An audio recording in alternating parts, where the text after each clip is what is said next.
찬송가 우리 545장 찬양하도록 하겠습니다. 찬송가 545장입니다.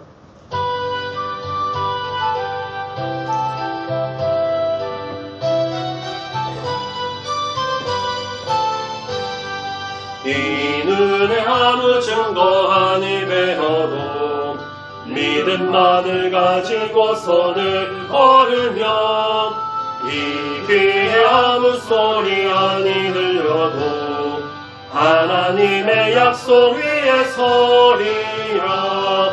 걸어가세 믿음 위에 서서 나가세 의심 버리고 걸어가세 믿음 위에 서서 눈과 귀에 아무 증거 없어도 이 눈에 보기에는 어떠하든지 이미 얻은 증거대로는 믿으면 이 맘에 의심 없이 살아갈 때에 우리 소원 주 안에서 이루리.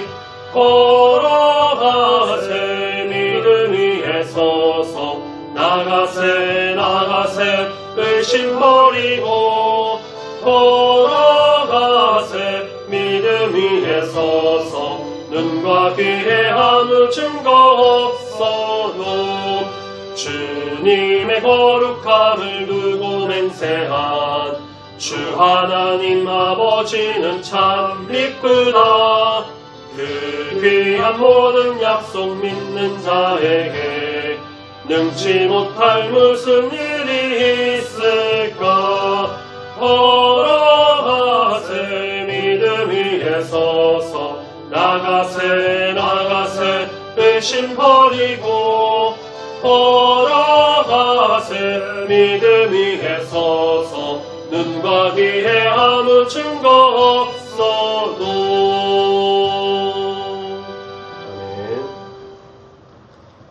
사도신경으로 신앙고백 드리겠습니다.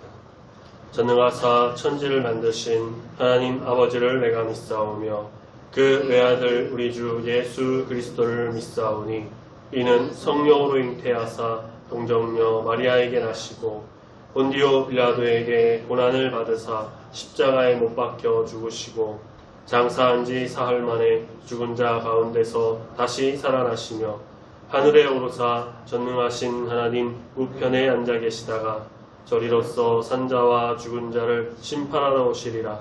성령을 믿사오며 거룩한 공회와 성도가 서로 교통하는 것과 죄를 사하여 주시는 것과 몸이 다시 사는 것과 영원히 사는 것을 믿사옵나이다. 아멘. 하나님 말씀 마태복음 21장 12절부터 17절까지의 말씀입니다. 신약성경 35페이지쯤에 있습니다. 마태복음 21장 12절부터 17절까지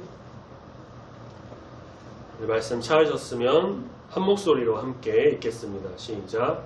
예수께서 성전에 들어가사 성전 안에서 매매하는 모든 사람들을 내쫓으시며 돈 바꾸는 사람들의 상과 비둘기 파는 사람들의 의자를 둘러 엎으시고 그들에게 이르시되 기록된 바 내 집은 기도하는 집이라 일컬음을 받으리라 하였거늘 너희는 강도의 소굴을 만드는도다 하시니라. 맹인과 저는 자들이 성전에서 예수께 나아오매 고쳐주시니 대제사장들과 서기관들이 예수께서 하시는 이상한 일과 또 성전에서 소리질러 호산나 다윗의 자손이여 하는 어린이를 보고 노하여 예수께 말하되 그들이 하는 말을 듣느냐. 예수께서 이르시되 그렇다. 어린 아기와 젖먹이들의 입에서 나오는 찬미를 온전하게 하셨나이다 함을 너희가 읽어본 일이 없느냐 하시고 그들을 떠나 성 밖으로 베다니에 가서 거기서 유하시니라. 아멘.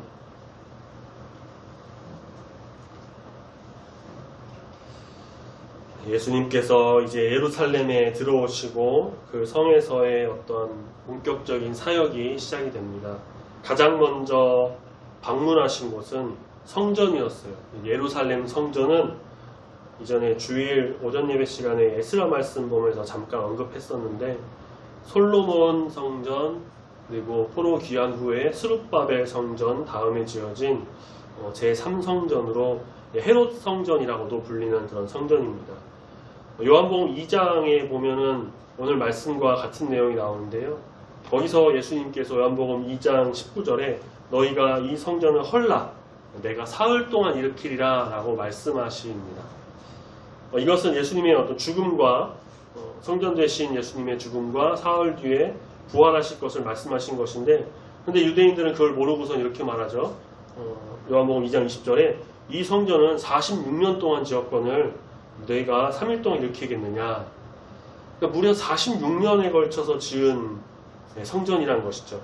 헤롯이 자신의 출신, 또 혈통 그런 걸 좀 인정받기 위해서 혼혈인이었거든요.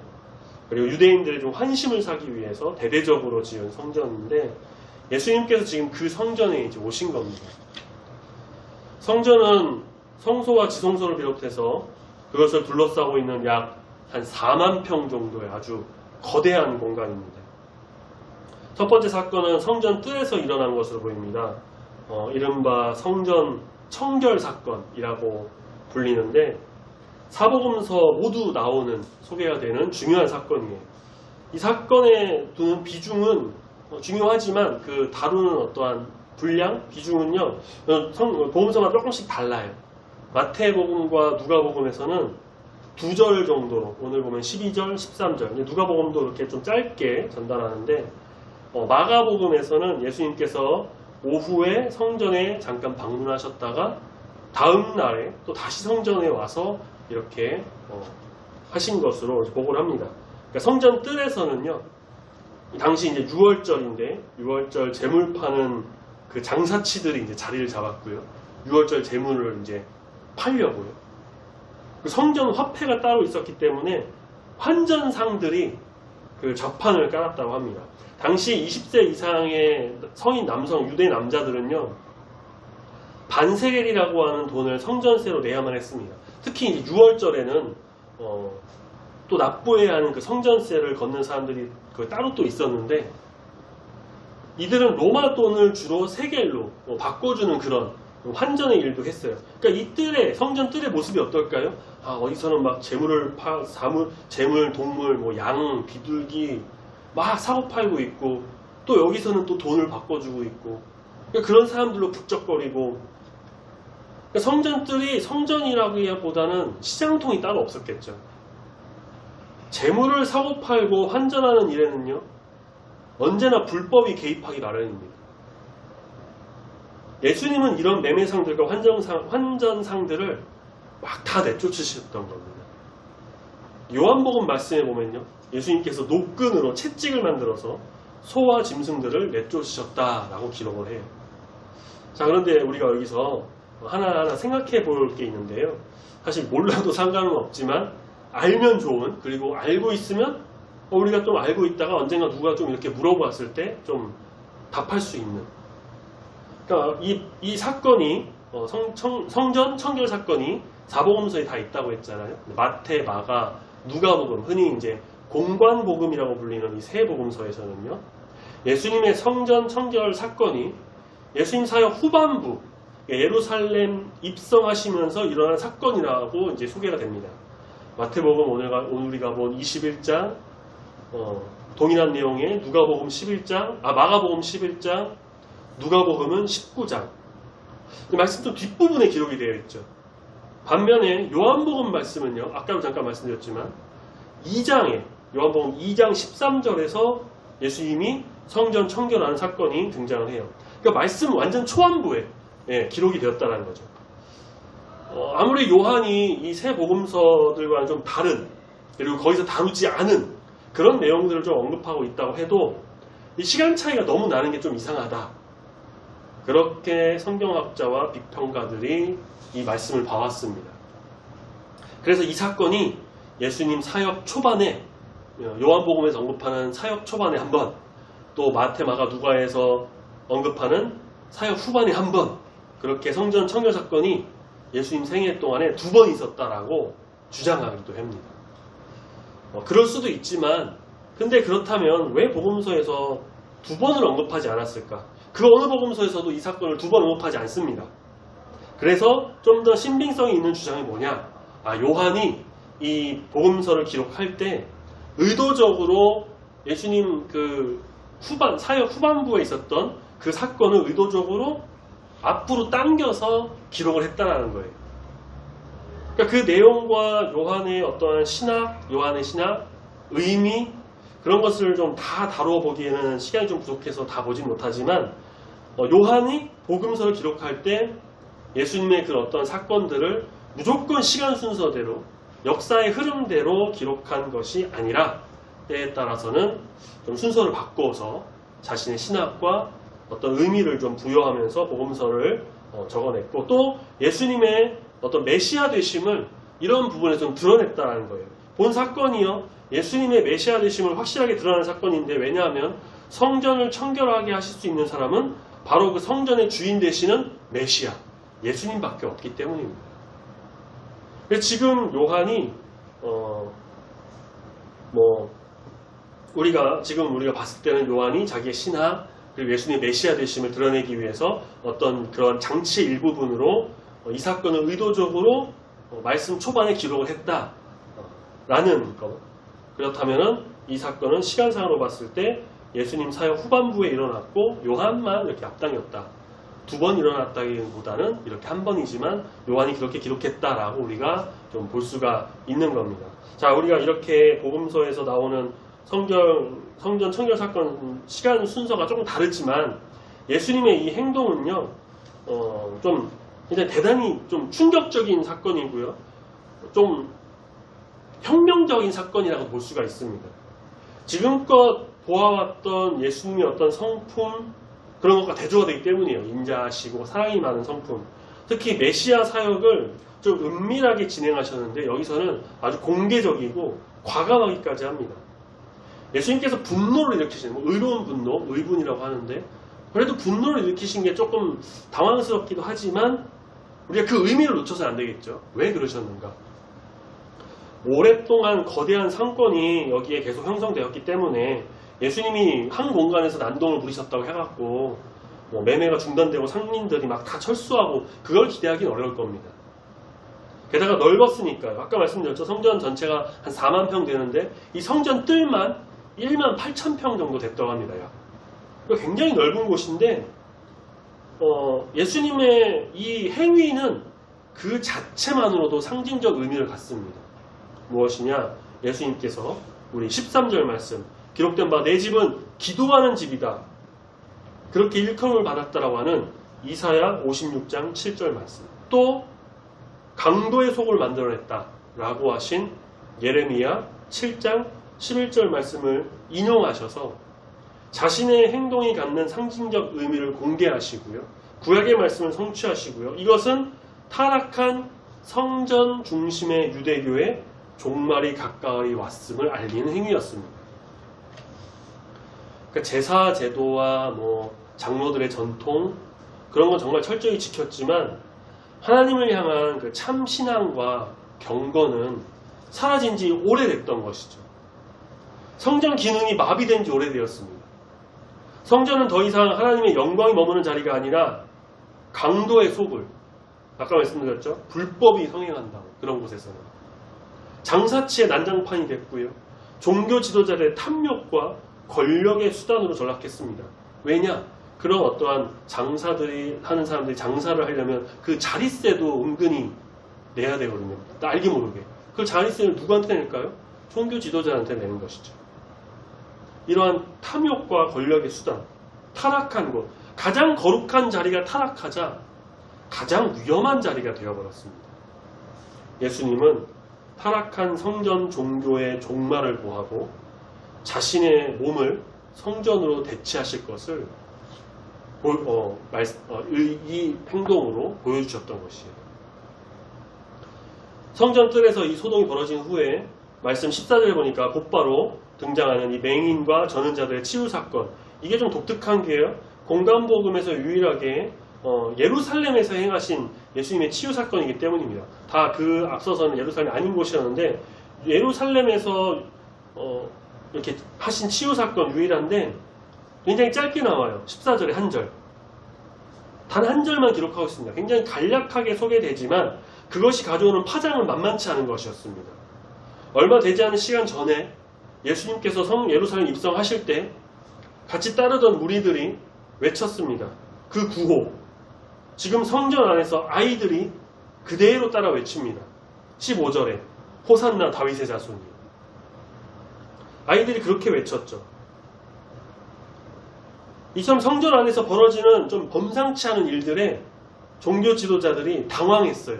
이상한 일과 고쳐지고 치유 사건, 예수님이 이렇게 하는 것, 또 아이들이 소리 지르는 것, 종교 지도자들이요 당황했고요. 특히 이 철부지처럼 보이는 아이들 향해서는 분노합니다. 15절 마지막에 그러죠. 이들을 보고 노하여. 그들의 반응을 지켜보신 예수님께서는 또 말씀을 인용하세요. 시편 8편 2절 그 말씀을 인용하시면서 책망하십니다. 창조주 하나님의 위대하심에 대한 어린아이와 젖먹이와 그들의 고백이 어떻게 대적들을 침묵하게 만드시는지에 대한 그 찬송시를 그들에게 말씀하십니다. 그러니까 어린아이가 지금 우리가 말씀 보면요 계속해서 어떤 모범으로 소개가 되고 있죠. 앞서 제자들이 누가 천국에서 가장 큰 자냐고 했을 때 어린아이를 세워서 이처럼 겸손한 자가 되어야 된다. 또 어린아이들이 예수님께 오는 것을 제자들이 막으니까 이것을 막지 말아라 꾸짖으면서 천국이 이런 자의 것이다. 그들의 어떤 순수함, 진실함, 겸손함의 가치가 강조됩니다. 물론 여기 어린아이들이 지금 자기들이 하는 그 노래의 의미를 호산나 다윗의 자손 무슨 의미인지 제대로 알지 못하고 그냥 어른들 따라서 그렇게 했겠죠. 중요한 것은 뭐냐면 하나님께서 이 고백을 사실이 되게 하신다는 겁니다. 예수님은 종교자들, 지도자들이라면 당연히 알고 있었을 그 시편 구약의 말씀 그걸 인용하시면서 그 읽어보지도 못했냐 너네들? 하면서 명예와 자존심에 스크래치를 내시고 분노를 또 자극하시는 그런 모습이 보여요. 당시 유대 권력 정점에 있던 종교 지도자들과 정면으로 부딪히는 장면은 좀 충격적이기도 한데요. 운명적 어떤 결전의 시간이 다가오고 있는 것을 그 십자가의 그 길 그것을 좀 시사하고요. 어떠한 서사적 긴장감도 좀 팽창하는 그런 모습을 보입니다. 예수님의 일침에도 종교 지도자들의 어떠한 반응이 따로 말씀에 소개되지는 않고요. 사건이 어느 정도 그냥 마무리되고 예수님은 그들을 떠나서 성 밖에 베다니에 가서 이제 유하십니다. 그렇게 이제 보내고 우리가 다음 주에 볼 다음 18절에 보니까 이른 아침에 성으로 이제 들어오시는 그렇게 이제 잠깐 나가서 베다니에 계셨다가 들어오시는 그런 일이 이제 있으면서 마무리가 되죠. 그러니까 우리가 말씀을 보면서 좀 생각해 볼 거는요. 요즘에 우리 시대의 이 교회를 보면 어떨까? 교회 안에서도 불법이 좀 일어나고 다툼과 분쟁이 일어나고요. 혹은 자신의 어떠한 사업을 위해서 다른 성도들에게 막 영업을 하고 다단계 상품을 판매하는 일들도 종종 일어납니다. 그것을 보고 그 안에 있던 다른 성도가 예수님처럼 의로운 분노가 일어나서 혹은 교육자들이 막 다 뒤집어 엎으면서 만민이 기도하는 하나님의 집 예수 그리스도의 몸된 교회다라고 외치면서 그것을 깨끗하게 하는 그런 모습이 좀 있을까요? 오히려 교회에서 더 큰 분쟁이 일어나고 심지어 몇 주 전에 뉴스에서는 구로의 어떤 교회에서 좀 이렇게 성도들 간의 싸움이 일어나서 막 전기 충격기까지 등장하는 그래서 경찰이 출동하는 그런 사건이 있었다고 하는데 물론 정말 신실하게 예배드리고 주님 앞에 바로 선 아름다운 교회가 더 많지만 아직도 그렇지 못하고 서로 싸우고 분쟁하고 얼굴 붉히고 따로 예배드리고 경쟁하는 아니면 교회 안에서 사업하고 자기 이익을 위해서 교회에 가는 심하면 공금까지 횡령하는 그런 모습이 심심치 않게 나오고 있습니다. 교회는 예수 그리스도의 핏값으로 세워진 것입니다. 목사가 세운 것이 아니고요. 사람이 세운 것이 아닙니다. 하나님께서 임하셔서 예수 그리스도를 따라 성령에 의해서 세워진 곳, 그러니 삼위일체 하나님의 사랑과 능력과 모든 것이 나타나야 하고 예배가 있어야 하고, 오늘 말씀에서 예수님께서 행하신 일 어떤 거죠? 바로 치유 사역도 일어나야 됩니다. 여기서의 치유는 육적인 치유뿐만 아니라 영적인 치유도 포함됩니다. 그리고 어린아이, 어른 할 것 없이 우리 주님을 호산나 다윗의 자손이라고 찬송하는 곳이 바로 교회예요. 서로 교제하고 사랑하고 아끼며 돌보며 협력하여 선을 이루는 공동체. 우리 중부교회가 그런 교회 되길 소망합니다. 또 우리 나라의 교회가, 이 나라의 교회, 모든 교회가 다 그런 교회가 되기를 우리는 기도해야 됩니다. 강도의 소굴이 아니라 만민이 기도하는 집이 되어야 하고요. 내 이익을 위해서만 만들어가는 것이 아니라 하나님을 찬양하는 곳이 되어야 합니다. 우리는 우리 교회, 우리 중부교회가 정말 하나님이 함께 하시는 그런 아름다운 교회, 예수 그리스도의 향기를 날리는 교회 되도록 기도하고 그렇게 우리가 만들어 나가야 될 것이고요. 더 나아가 우리 한국 교회, 이 땅의 모든 교회가 정말 주님의 그 참되신 뜻을 온전히 세우고 그 지역을 복음화시키는 그런 모든 교회가 되기를 소망하면서 이 땅에 있는 교회를 위해서도 우리는 꾸준히 계속해서 기도해야 할 것입니다. 같이 찬송하겠습니다. 찬송가 210장.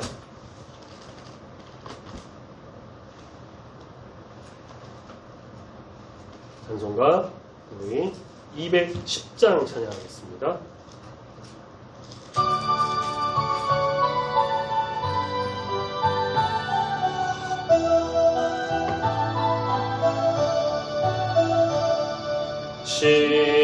시온성과 같은 교회, 그의 영광 한없다.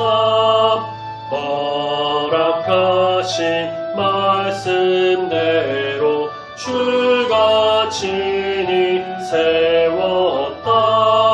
반석 위에 세운 교회, 흔들 자가 누구랴.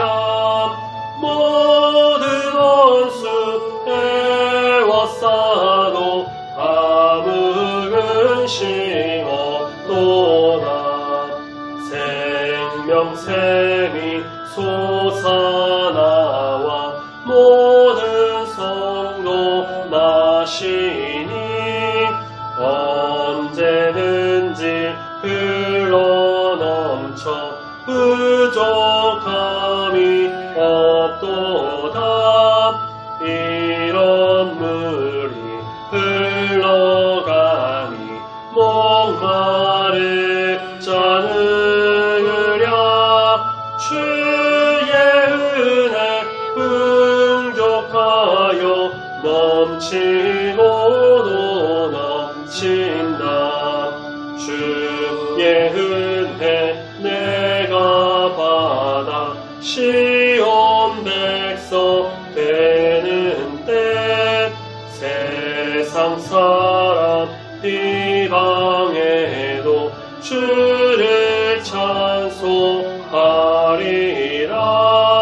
세상 헛된 모든 영광 아침 안개 같으나 주의 자녀 받을 복은 영원 무궁하도다.